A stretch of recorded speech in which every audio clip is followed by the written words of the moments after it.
Magandang hapon, narito na ang mga balita sa inyong Pure TV News Break. Nailibing na ang mga namatay sa nangyaring malawakang pagbaha sa Jose Abad Santos at Malapatan. Patuloy naman ang search and retrieval operation sa 6 na nawawala. Sa detalye, alamin natin kay Noreen Igonia. Noreen? Yes, Justin, inilibing na ang mga nasawi sa malawakang pagbaha at landslide sa Jose Abad Santos, Davao Occidental at sa Malapatan, Sarangani Province nitong Huwebes, Hulyo 16. Lubos ang paghihinagpis ng mga kaanak ng pamilyang nasawi sa Malapatan dahil 10 natabunan ng gumuhong lupa, 9 lang ang nabigyan ng maayos na libing. Patuloy pa rin kasing hinahanap ang bangkay ng 1 taong gulang na biktimang si Xavier Yaton. Nailibing na ang kanyang mga magulang at mga kapatid. Habang sa Jose Abad Santos naman, nailibing na rin ang asawa at mga anak ni Robert Cabca na inanod din ng kasagsagan ng malawakang pagbaha. Habang hinihintay na may dumating na tulong at wala silang ibang mapagkukunan ng mga materyales, siya na mismo ang gumawa ng kabaong ng kanyang mag-iina upang mailibing ito ng maayos.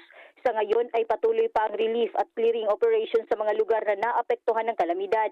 Patuloy pa ring hinanap ang 5 kataong na missing dahil din sa malawakang pagbaha sa kanilang bayan. Mula dito sa Davao, Noreen Igonia ng PRTV News, nagseserbisyo para sa Pilipino.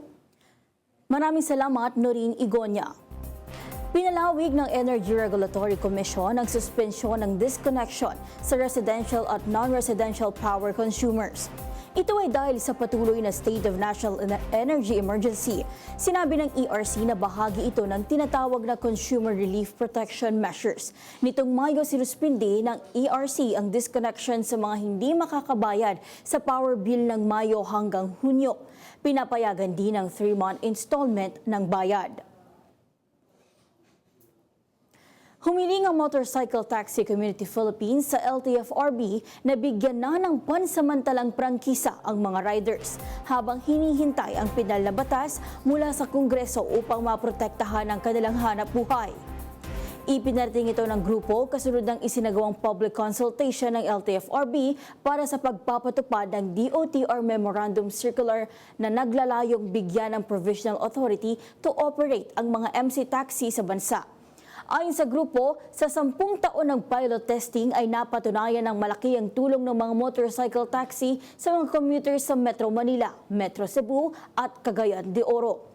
Giit pa nila, ang agarang regulasyon ay magbibigay ng sapat na proteksyon sa mga pasahero at riders, kasabay ng maayos na paniningil ng buwis sa mga kumpanya ng ride-hailing apps.